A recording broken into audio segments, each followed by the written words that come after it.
Film की शुरुआत एक महिला एना से होती है। उसका बेटा जीन उसे नींद से जगाता है ताकि वो स्विमिंग प्रैक्टिस के लिए जा सके। जीन उससे कहता है कि वो आज काम से छुट्टी ले ले क्योंकि आज उसका अंडर वाटर डाइविंग टेस्ट है। वो पिछले 2 दिनों से इसी टेस्ट की तैयारी कर रहा होता है। एना उठती है लेकिन उसे घर के बाहर से आवाज सुनाई देती है। खिड़की खोलकर वो देखती है कि बहुत तेज बारिश हो रही है। फिर वो जीन के लिए नाश्ता बनाने लगती है। साथ साथ वो रोज की तरह अपनी माँ को फोन करके हाल चाल पूछती है। उसे पता चलता है कि उसकी माँ के इलाके में भी तेज बारिश हुई है। ये सुनकर एना को लगता है कि ये सब कुछ असामान्य है। तेज तूफान शुरू हो जाता है और लंबे समय तक चलने वाला होता है। एना की माँ उसे बताती है कि वो आज काम पर नहीं जाएगी। कॉल खत्म करने के बाद एना अपने बेटे के लिए नाश्ता तैयार करने लगती है। अचानक वो देखती है कि जमीन अजीब तरीके से पानी से भरने लगती है। जब वो सामने खिड़की से देखती है तो ऊंची पानी की लहरें पूरे इलाके को डुबोती नजर आती हैं। ये देखकर एना हैरान हो जाती है और उसके चेहरे पर उलझन साफ दिखती है। उसी समय अलार्म सिस्टम से बिल्डिंग मैनेजमेंट की वार्निंग आती है। वो बताते हैं कि एक बड़ा फ्लड आ चुका है और पानी तीसरी मंजिल तक पहुंच गया है। सभी रेजिडेंट्स को अपनी जान बचाने के लिए ऊपरी मंजिलों पर जाने को कहा जाता है। ये भी बताया जाता है कि पानी की वजह से बिजली बंद हो चुकी है, इसलिए सभी एलिवेटर्स काम नहीं कर रहे हैं। अब सभी लोगों को सीढ़ियों से ऊपर जाना होगा। एना तुरंत हरकत में आती है और अपने बेटे के कपड़े समेटने लगती है। तभी उसे एक कॉल आती है एक पुलिस ऑफिसर जो की तरफ से, जो उसे बताता है कि उसे उसकी सिक्योरिटी और रेस्क्यू की जिम्मेदारी दी गई है। वो एना से कहता है कि वो सामान छोड़ दे और सिर्फ अपने बेटे के साथ ऊपर की मंजिलों की तरफ जाए जब तक वो खुद वहाँ नहीं पहुँच जाता। यहीं हमें पता चलता है कि एना एक डॉक्टर है। वो आर्टिफिशियल इंटेलिजेंस और नेचुरल डिजास्टर प्रेडिक्शन की स्पेशलिस्ट है। यही वजह है कि वो पहले से ही हालात को लेकर हैरान और सतर्क थी। उन्हें पहले से पता था कि ऐसी कैटास्ट्रोफी होने वाली है, लेकिन एना इन बातों पर ध्यान नहीं देती। वो अपने बेटे की मेडिसिन उठाती है और उसे एक छोटे बैग में रख लेती है। फिर वो अपने बेटे को पीठ पर उठाकर बाहर निकलती है। बाहर निकलते ही वो चौंक जाती है क्योंकि चारों तरफ पानी ही पानी होता है। सारे लोग अपने घरों से निकलकर ऊपरी मंजिलों की तरफ भाग रहे होते हैं। इस वजह से सीढ़ियों पर बहुत ज्यादा भीड़ हो जाती है। जल्द ही पता चलता है कि ऊपर जाने का रास्ता किसी चीज से ब्लॉक हो गया है। पड़ोसी सीढ़ियों पर खड़े रहते हैं और आगे नहीं बढ़ पाते। एना अपने बेटे को लेकर बिल्डिंग के आखिरी हिस्से में मौजूद इमरजेंसी स्टेयर्स की तरफ भागती है। वो सीढ़ियाँ चढ़ते हुए अपने बेटे को काम करने की कोशिश करती है ताकि वो डरे नहीं, लेकिन बच्चा सामने का डरावना दृश्य देख लेता है। वो पानी में तैरते लोगों को देखता है जो अपनी जान बचाने की कोशिश कर रहे होते हैं। एना उसका ध्यान भटकाने के लिए उसे गाना सुनाने लगती है। वो जल्दी जल्दी ऊपर चढ़ती है, लेकिन अचानक देखती है कि इमरजेंसी स्टेयर्स भी बंद है। पड़ोसियों ने वहाँ भी बहुत सारा सामान रख दिया होता है। एना सीढ़ियों के किनारे से निकलने की कोशिश करती है। उसी वक्त उसका पैर फिसल जाता है और वो गिरने वाली होती है। मजबूरी में उसे वापस मेन स्टेयर्स की तरफ लौटना पड़ता है। वहीं उसे सामने वाली बिल्डिंग में जो दिखाई देता है, जो उसे ढूंढ रहा होता है। एना उसे आवाज देती है और इशारा करके अपनी जगह बताती है, लेकिन उसी पल उसे एहसास होता है कि उसका बेटा उसके साथ नहीं है। वो उसे पास की एक पड़ोसी की अपार्टमेंट में जाते हुए देखती है। एना तुरंत उस अपार्टमेंट में दाखिल हो जाती है। वो तेजी से उसके पीछे जाती है, लेकिन तभी ऊंची पानी की लहरें उनकी तरफ आती हैं। पानी खिड़कियां तोड़ देता है और पूरा अपार्टमेंट डूब जाता है। इस पल एना को एक पुरानी याद आ जाती है। वो खुद को अपने पति के साथ कार में देखती है जहां वो दोनों पानी में डूब रहे होते हैं, लेकिन एना तुरंत उस याद से बाहर निकल आती है। वो पानी के नीचे तैरकर अपने बेटे को ढूंढने लगती है। दुर्भाग्य से उसके बेटे की मेडिसिन वाला बैग उससे छूट जाता है। वो ऊपर आकर गहरी सांस लेती है और फिर दोबारा डुबकी लगाती है। वो डूब चुके लोगों की लाशों के बीच अपने बेटे को तलाशती रहती है। आखिरकार उसे जीन मिल जाता है। वो बेहोश होता है। एना उसे होश में लाने की कोशिश करती है, लेकिन कोई फायदा नहीं होता। वो अपार्टमेंट का दरवाजा खोलकर बाहर निकलना चाहती है, लेकिन दरवाजा बंद होता है। उसी पल एना की हालत बिगड़ने लगती है। तभी जो वहाँ पहुँचता है वो दरवाजा खोलता है और एना और जीन को बचा लेता है। वो दोनों को पानी से बाहर निकालते हैं। जो जीन को CPR देता है और उसे होश आ जाता है। एना अपने बेटे को गले लगाकर शांत करने लगती है। इसके बाद जो अपनी रिपोर्ट रिकॉर्ड करता है। वो बताता है कि उसने डॉक्टर एना और उसके बेटे जीन को रेस्क्यू किया है। वो उन्हें बिल्डिंग से बाहर निकालने की तैयारी में है। फिर जो एना को बताता है कि उन्हें रूफटॉप पर जाना होगा। कुछ ही देर में एक हेलीकॉप्टर उन्हें लेने आने वाला होता है। जब वो स्टेयर्स की तरफ बढ़ते हैं, जीन कहता है कि उसे सालों पुरानी एक घटना याद आ गई है। वो एक्सीडेंट जब उनकी कार पानी में गिर गई थी और उसके पिता की मौत हो गई थी।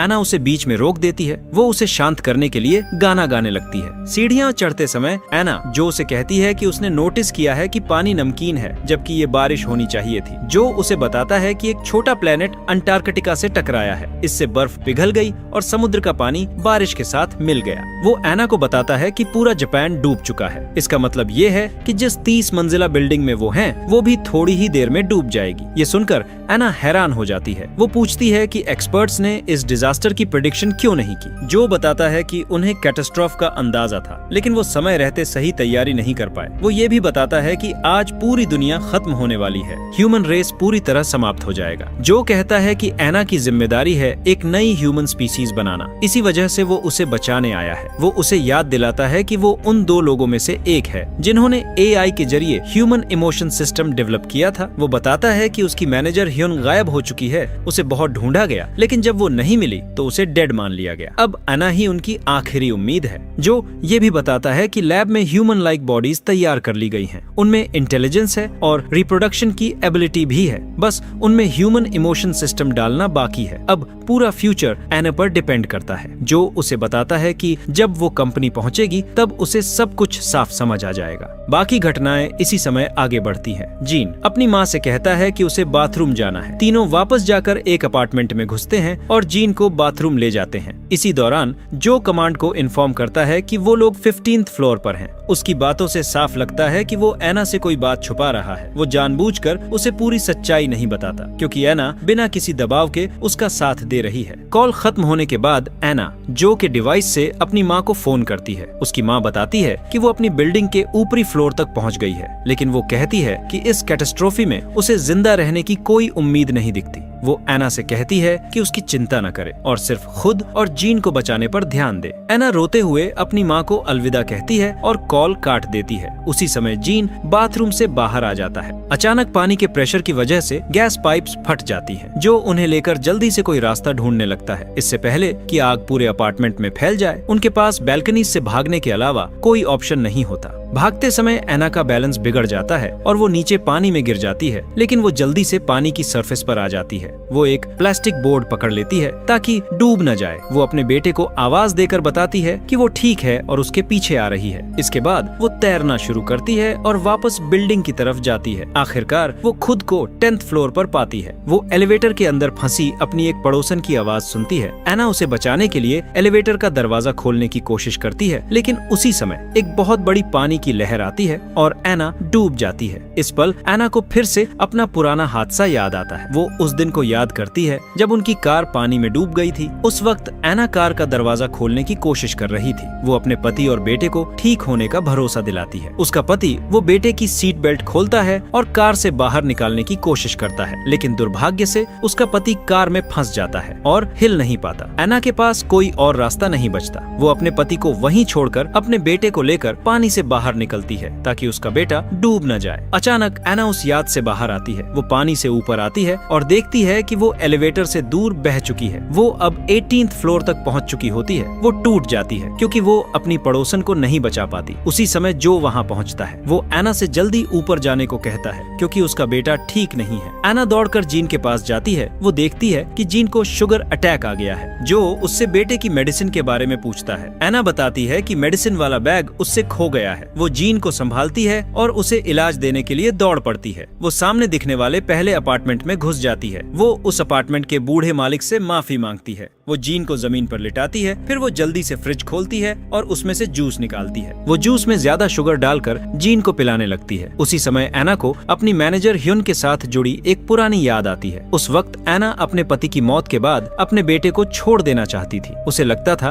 कि वो एक जिम्मेदार मां नहीं बन पाएगी, लेकिन ह्युन उसे रोकती है और कहती है कि जल्दबाजी मत करो। वो बताती है कि लैब एक दिन एना से उसका बेटा वापस ले लेगा। साथ ही ह्युन से उसकी बेटी यूजीन भी वापस ले ली जाएगी। यही पता चलता है कि एना और ह्युन ने अपने बच्चों को खुद बनाया था। जीन और यूजीन ह्यूमन इमोशन सिस्टम की पहली सक्सेसफुल एक्सपेरिमेंट थे। ह्युन कहती है कि उसे पछतावा है कि उन्होंने अपने बच्चे बनाए। उन्हें अंदाजा नहीं था कि वो उनसे इतना ज्यादा जुड़ जाएंगे। तभी एना अपनी यादों से बाहर आती है। जीन होश में आ जाता है। वो अपनी माँ से कहता है कि वो खुद को रोक नहीं पाया और उसके कपड़े गंदे हो गए हैं। एना उसे साफ करने के लिए जाती है। इसी दौरान वो देखती है कि सूरज निकल आया है और तूफान रुक गया है, लेकिन जो उसे बताता है कि ये सिर्फ एक अस्थायी राहत है, तूफान फिर से लौट सकता है। इसके बाद जो उसे वो सच्चाई बताता है जो वो अब तक छुपा रहा था। वो कहता है कि लैब पहुंचते ही उसका बेटा उससे छीन लिया जाएगा। जो ये भी बताता है कि वो खुद उन बच्चों में से एक है जिन्हें उनकी माओ ने छोड़ दिया था। इसी वजह से वो इंसानी जाति की फितरत से नफरत करता है। वो जानबूझकर एना को ये सब बताता है। वो उसका रिएक्शन देखना चाहता है जब उसे पता चले कि उसका बेटा उससे ले लिया जाएगा। एना पर इस बात का असर पड़ता है, लेकिन वो अपने इमोशंस छुपा लेती है। वो चुप रहती है और जो को कोई जवाब नहीं देती। उसी पल तूफान दोबारा लौट आता है। तीनों जल्दी से जीन को लेकर अपार्टमेंट से बाहर निकलते हैं। सीढ़ियां चढ़ते समय एना एक आदमी को जमीन पर बैठा देखती है। उसके सामने उसकी प्रेग्नेंट पत्नी बैठी होती है। साफ दिखता है कि उसकी डिलीवरी होने वाली है। वो आदमी एना से मदद मांगता है, लेकिन जो कहता है कि उनके पास समय नहीं है और उन्हें तुरंत निकलना होगा। एना उस आदमी से माफी मांगती है और उसे वहीं छोड़कर ऊपर चली जाती है। इस दौरान जीन उससे पूछता है कि वो महिला दर्द में क्यों है। एना उसे बताती है कि वो महिला बच्चे को जन्म देने वाली है। जीन पूछता है कि क्या एना को भी उसे जन्म देते समय इतना दर्द हुआ था। ये सुनकर एना भावुक हो जाती है। वो चुप रहती है और कोई जवाब नहीं देती। वो जीन को अपनी पीठ से उतार देती है। एना रोने लगती है। तभी जो आता है और बताता है कि बस एक ही फ्लोर बाकी है और वो रूफटॉप पर पहुंच जाएंगे। लेकिन उसी पल एना टूट जाती है। वो जो से कहती है कि वो अपने बेटे को छोड़ नहीं सकती। जो उसे बताता है कि वो उसकी मदद करेगा ताकि जीन उसके साथ रह सके। जो उसे लेकर तेजी से आखिरी फ्लोर तक पहुंचता है। वहां लैब की एक टीम मौजूद होती है। टीम की अगुवाई एक आदमी कर रहा होता है जिसका नाम किम है। किम एना को बताता है कि वो उसका बेटा ले जाएगा। लैब में जीन को न्यू ह्यूमन नंबर 77 कहा जाता है। एना को ह्यूमन इमोशन सिस्टम पर काम जारी रखना होगा। जब सोल्जर्स जीन को एना से छीन लेते हैं तो एना पूरी तरह टूट जाती है। वो उन्हें रोकने की कोशिश करती है लेकिन नाकाम रहती है। इसके बाद एना दौड़कर जो के पास जाती है और उससे गुहार लगाने लगती है। एना उससे मदद मांगती है जैसा जो ने वादा किया था, लेकिन जो उसे चौंका देता है। वो बताता है कि उसने उसे धोखा दिया था। जो कहता है कि ह्यन मरी नहीं थी, वो अपनी बेटी यूजीन को लेकर भाग गई थी। ये इस बात का सबूत है कि ह्यन ने अपने बच्चे को नहीं छोड़ा, जबकि एना जानते हुए भी उसके साथ आई कि उसका बेटा उससे लिया जा सकता है। ये कहकर जो उसे वहीं छोड़ देता है और चला जाता है। एना टूट जाती है जब वो देखती है कि सोल्जर्स उसके बेटे को सेडेटिव इंजेक्शन दे रहे हैं। वो उसका सिर मुंडवाने लगते हैं ताकि उसका दिमाग खोल सके। एना भागकर किम के पास जाती है। वो उससे अपने बेटे को छोड़ देने की भीख मांगती है, लेकिन किम मना कर देता है। वो कहता है कि एना का बनाया हुआ मॉडल सफल रहा है। वो यहाँ जीन की बात कर रहा होता है। किम बताता है कि लैब जीन का इस्तेमाल उसी जैसे और मॉडल्स बनाने के लिए करेगा। वो एना को याद दिलाता है कि यही बात उसने खुद कही थी जब उसने जीन को बनाया था। उसी पल एना पीछे से गन शॉट की आवाज सुनती है। वो मुड़कर देखती है। वो देखती है कि सोल्जर्स ने जो को मार दिया है। किम उसे बताता है कि वहाँ मौजूद सभी लोग मारे जाएंगे, सिर्फ एना को जाने की इजाजत है। एना अपने बेटे के पास लौटती है। वो उसे गले लगाती है और रोते हुए अलविदा कहती है। फिर वो सदमे की हालत में हेलीकॉप्टर की तरफ चल देती है। हेलीकॉप्टर में बैठते ही 2 सोल्जर्स आते हैं। उनके साथ जीन का ब्रेन होता है। ये उसके शरीर से निकाल लिया गया होता है। इसके बाद एना और जीन एक स्पेसशिप में होते हैं। वो लैब की टीम के साथ स्पेसशिप में होती है। स्पेसशिप धरती के चारों तरफ घूम रही होती है। उसी समय एना से एक व्यक्ति कांटेक्ट करता है जिसका नाम सू है। स्यू उसे बताता है कि वही इस मिशन का हेड है। वो बताता है कि अगले 15 मिनट में हजारों मीटियर फ्रैगमेंट्स धरती पर गिरने वाले हैं। इस वजह से धरती पर ज्यादातर लाइफ फॉर्म्स खत्म हो जाएंगे। ह्यूमन रेस के पूरी तरह खत्म होने से बचाने के लिए लैब ने 7 स्पेसशिप्स लॉन्च की है। ये स्पेसशिप्स दुनिया के अलग अलग हिस्सों से भेजी गई हैं। इन स्पेसशिप्स में मौजूद लोग ही ह्यूमैनिटी के आखिरी सर्वाइवर्स हैं। एसयू बताता है कि वो लोग इजाबेला लैब जा रहे हैं। वहीं वो ह्यूमन बॉडीज बना सकते हैं। एना ही अकेली है जो उन बॉडीज में ह्यूमन इमोशंस डाल सकती है। सू ये भी बताता है कि इस बार वो सिर्फ बच्चे नहीं बनाएंगे, वो माँ और बच्चे दोनों बनाएंगे। इससे ह्यूमन रिप्रोडक्शन तेजी से बढ़ सकेगा। नए ह्यूमन स्पीसीज को ग्रेट फ्लड के बाद की दुनिया में सरवाइव करने लायक बनाया जाएगा। लेकिन एना कहती है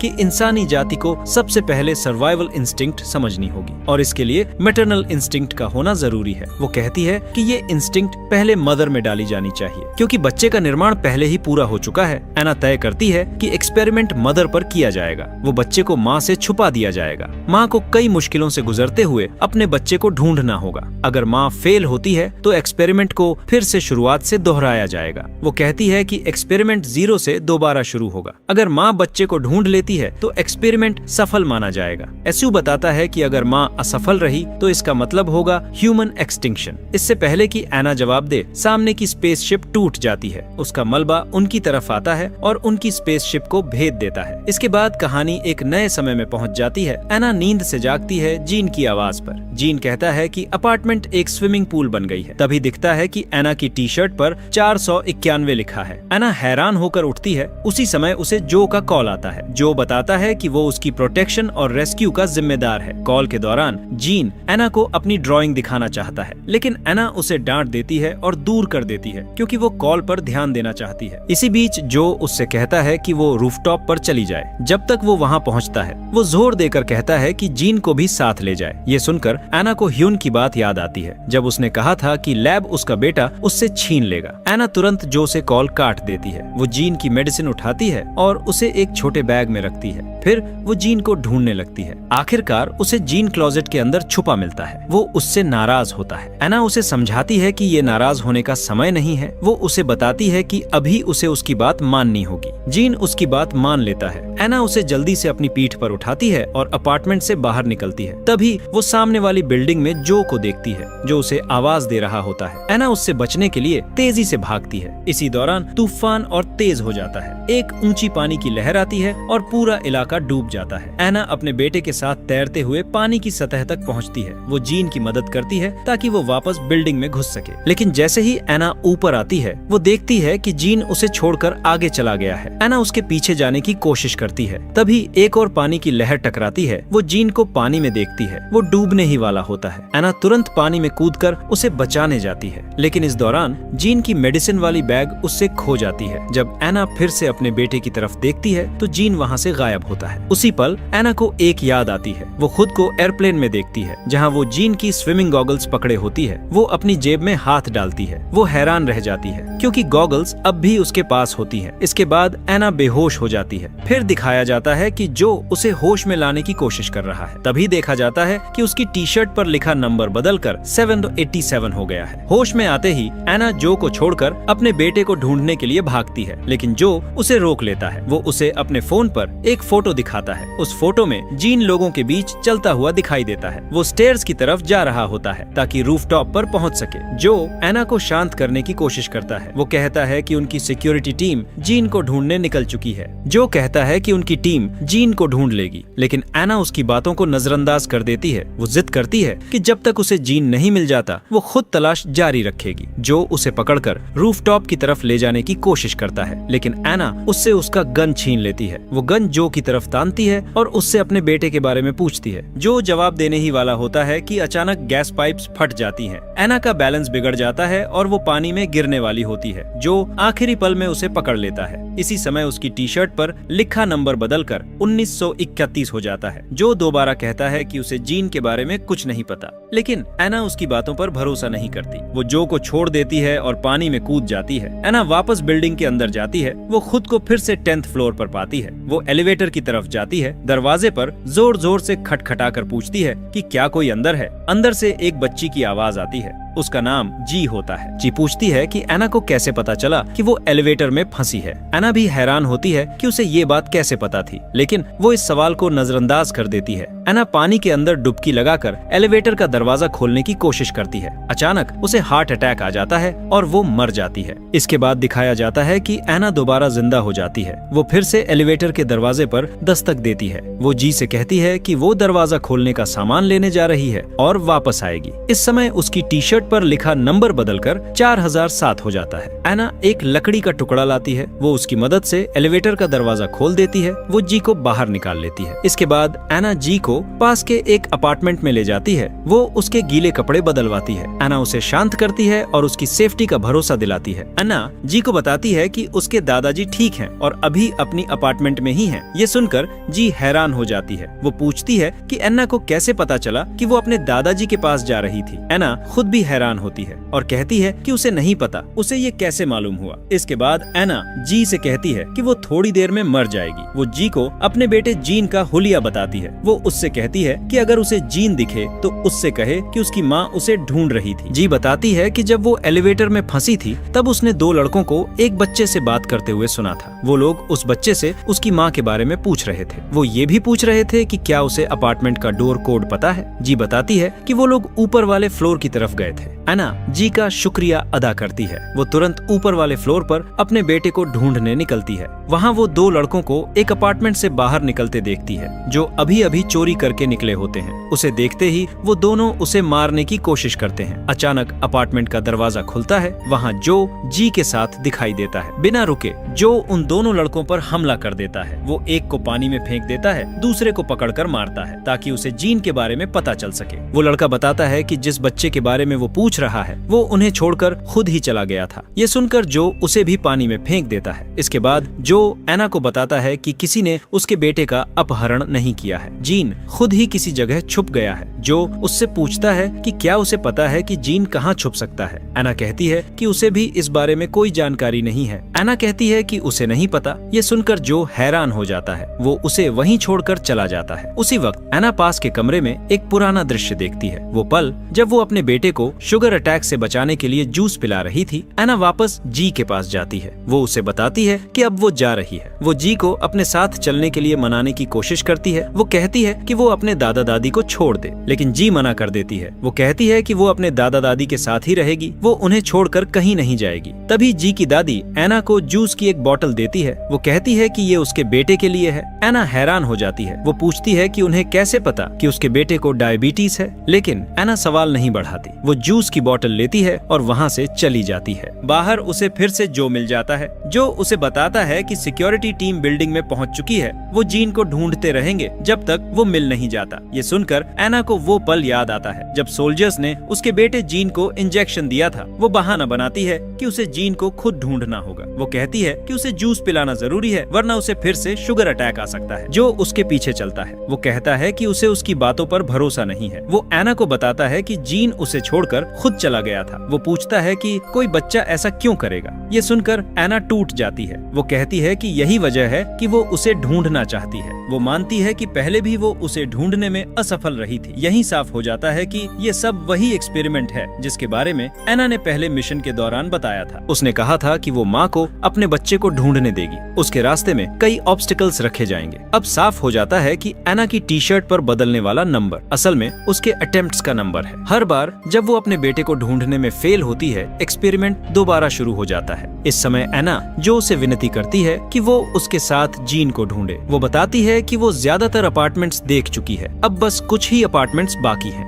एना जो उसे कहती है कि वो एक एक करके कुछ अपार्टमेंट्स देखे और वो खुद बाकी अपार्टमेंट्स देखेगी। जो उसकी मदद करने के लिए मान जाता है। वो खुद भी हैरान होता है कि वो बिना सोचे उसकी बात क्यों मान रहा है। एना आगे बढ़ती है। ढूंढते ढूंढते उसकी टी शर्ट पर लिखा नंबर बदलकर 7993 हो जाता है। वो 28th फ्लोर तक पहुंच जाती है। वहाँ उसे उसी प्रेग्नेंट वुमन की आवाज सुनाई देती है जिसे उसने पहले देखा था। इस बार वो महिला बच्चे को जन्म दे चुकी होती है। एना उसके पास जाती है और उसकी मदद करती है। वो उस महिला को अपने बच्चे को गोद में लिए देखकर भावुक हो जाती है। तभी उस महिला का पति दौड़ता हुआ आता है। वो पानी लेकर आता है ताकि डिलीवरी में मदद कर सके। वो बहुत खुश होता है जब देखता है कि उसकी पत्नी ने बच्चे को जन्म दे दिया है। महिला अपने पति से कहती है कि उसने पहले ही सपना देखा था कि जिस दिन उसका बच्चा पैदा होगा उस दिन एक बड़ी स्टॉर्म आएगी। ये सुनकर एना को जीन की बात याद आ जाती है। वो पल जब जीन ने कहा था कि उसने भी एक सपना देखा है। उसने वो सपना ड्रॉ किया था और वो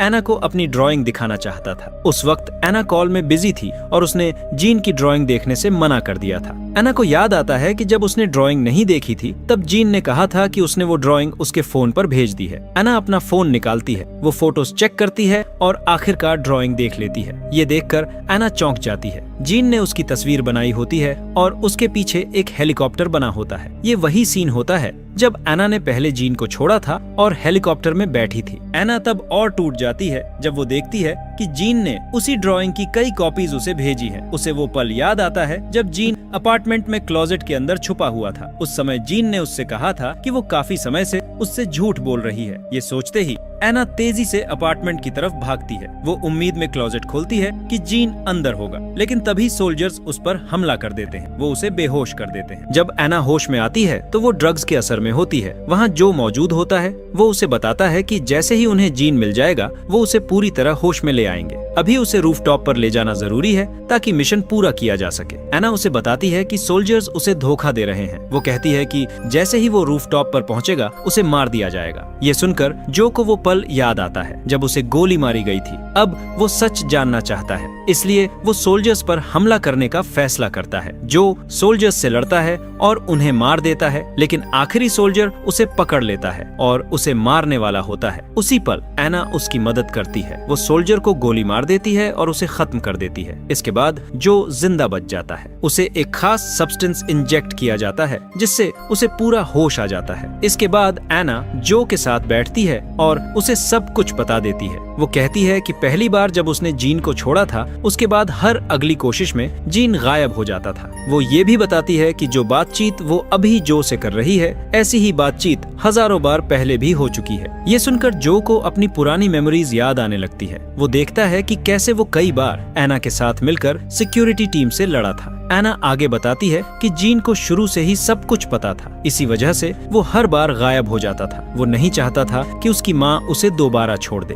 एना कहती है कि जब भी जीन डरता है या गुस्सा होता है वो क्लोजेट के अंदर छुप जाता है। हर बार जब वो उसे ढूंढने की कोशिश करती थी सिक्योरिटी टीम उसे रोकने की कोशिश करती थी, ठीक वैसे ही जैसे पहली बार उन्होंने जीन को उससे छीन लिया था। एना कहती है कि अगर वो इस बार जीन तक पहुँच भी गई तो हो सकता है जीन उसे देखना ही न चाहे, क्योंकि उसे लगता है कि उसकी माँ ने उसे पहले छोड़ दिया था जब उसने उसे लैब के सोल्जर्स के हवाले कर दिया था। जो उसे समझाता है कि ये सोच गलत है। वो कहता है कि चाहे जीन हजारों बार गायब हुआ हो, इसका मतलब ये नहीं कि वो अपनी माँ से नफरत करता है, बल्कि वो उसका इंतजार कर रहा है कि उसकी माँ उसे ढूंढते हुए वहाँ तक पहुँचे। जो एना को हौसला देता है। वो कहता है कि उसे अपने बेटे को ढूंढना चाहिए और हार नहीं माननी चाहिए। इसके बाद दिखाया जाता है कि एना अपनी 21,499वीं अटेम्प्ट में है। वो पानी के नीचे सिक्योरिटी टीम के सोल्जर्स से लड़ती है। वो उन्हें हरा देती है और तेजी से रूफटॉप की तरफ बढ़ती है। वहाँ उसे एक बंद क्लोजेट दिखाई देता है। एना उसे खोलने के लिए आगे बढ़ती है। एना क्लोजेट खोलती है और अंदर जीन को पाती है, लेकिन वो बेहोश होता है। वो जल्दी से उसे जूस पिलाती है, लेकिन वो होश में नहीं आता।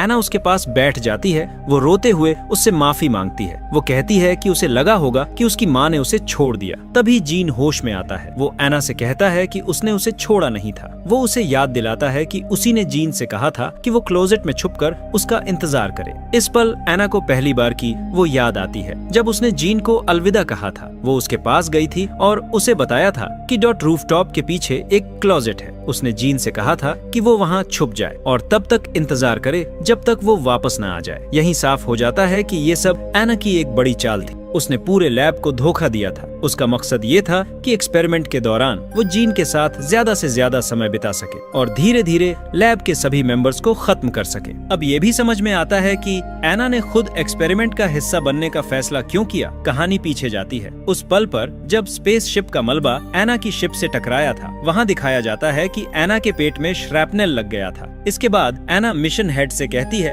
कि वही मदर की भूमिका निभाएगी जो अपने बच्चे को ढूंढने की कोशिश करेगी। उसका मानना होता है कि इसी तरह वो ह्यूमन रेस में मैटरनल इंस्टिंक्ट डाल पाएगी। इसके बाद एना को मशीन से जोड़ दिया जाता है। उसकी मेमोरी डेटा निकाली जाती है। फिर उसे जीन की मेमोरी डेटा के साथ मर्ज किया जाता है जो पहले ही उसके दिमाग से ली जा चुकी थी। इसके बाद एना एक्सपेरिमेंट की मल्टीपल अटेम्प्ट्स शुरू करती है। एक्सपेरिमेंट के अंदर एना अपना जीन के साथ किया हुआ अग्रीमेंट भूल चुकी होती है। अब जीन उसे सब कुछ याद दिला देता है। उसी समय लैब के सोल्जर्स वहाँ पहुँच जाते हैं। एना अपनी जेब से स्विमिंग गॉगल्स निकालती है। वो गॉगल्स जीन को देती है और उसे पहनने को कहती है। वो जीन से कहती है कि वो पानी में कूद जाए। इसी दौरान एना लैब के सोल्जर्स पर हमला कर देती है। वो उन्हें रोकती है ताकि वो उसके बेटे को न ले जा सके। वो जीन से कहती है कि जल्दी पानी में कूदे। वो उसे बताती है कि वो भी उसके पीछे कूदेगी। जीन उसकी बात मान लेता है और पानी में कूद जाता है। उसी पल लैब का सर्वर क्रैश नाश हो जाता है। पूरी एक्सपेरिमेंट रुक जाती है। इस तरह जीन लैब के प्रोग्राम को हरा देता है। वो खुद को